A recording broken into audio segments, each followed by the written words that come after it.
Magandang hapon mga kabay. Ito po yung panglima ko na repair. Ayan. 39112. Ayan.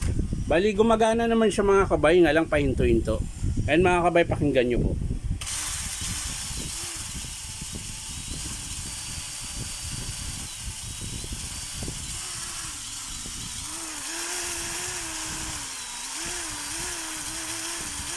Ayan. Tsaka mabagal po siya. So pag ganyan mga kabay yung andar niyan, is ang papalitan niyan mga kabay yung switch. Ayan. So iti-testing natin yung hammer nito kung meron pa. Ayan. Susubukan natin mga kabay. Titingnan natin yung hammer. So ayan, meron pa mga kabay, drill.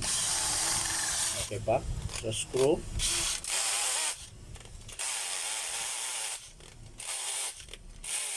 So, kita po.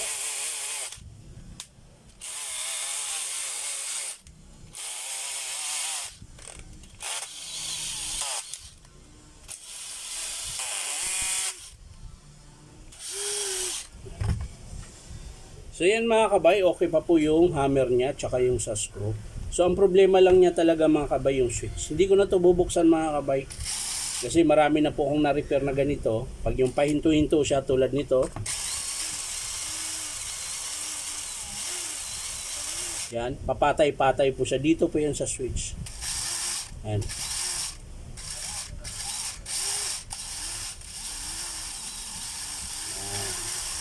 So hindi ko na siya bubuksan mga kabay. Papakita ko na lang sa inyo kung i-approve ng customer. Papakita ko sa inyo kung paano buksan tsaka kung paano ikabit yung switch. So yan lang po mga kabay. Maraming salamat. Bye-bye.